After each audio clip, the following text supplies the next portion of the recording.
আসসালামু আলাইকুম। গত কয়েকদিন আগের ভিডিও দেখে ইতিমধ্যে কিন্তু অনেকেই দান করেছে। তার মধ্যে ভাইরা আসছে এই ভিডিও দেখে এদের বন্যা ভাঙন এলাকায় অসহায়ত্বের দেখে তাদেরকে দান করতে। আর তিনি হচ্ছে আলামিন ভাই, তিনার বাসা ঝিনাইগাতি কাংসা ইউনিয়নে। তিনি একজন সমাজসেবক বলতে পারেন। আমরা তার কাছে জানতে চাই আজকের এই দানের মূল উদ্দেশ্যটা কি আসলে ভাই।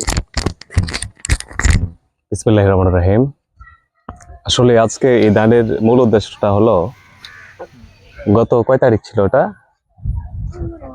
গত বন্যার জন্য যে মানুষের যে ক্ষয়ক্ষতি হয়েছে সেটা আমি মুরাদ ভাইয়ের পেজে দেখে উপলব্ধি করতে পারি যে একটা মানুষ কতটুকু কষ্ট পাইলে, বাড়ি ভাঙলে, বাড়ি ছাড়া হইলে কতটুকু কষ্টে থাকে।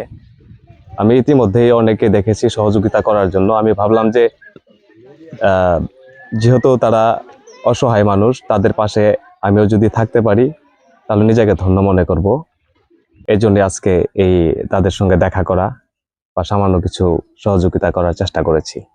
দান করা ভাবেন, দান করে ভিডিও করা বা মানুষের সামনে উপস্থাপন করা আসলে বিষয়টা কিন্তু ঠিক না। কিন্তু আসলে এই ভিডিওগুলা কিন্তু অনুপ্রেরণা জাগায়। এই ভিডিওগুলোর মাধ্যমে আপনারা দেখতে পাচ্ছেন অনেকে আগেও দান করতে এসেছে, এখনো কিন্তু অনেকে দান করতেছে। এই ভাইও কিন্তু তেমনই ভাবে আসছে।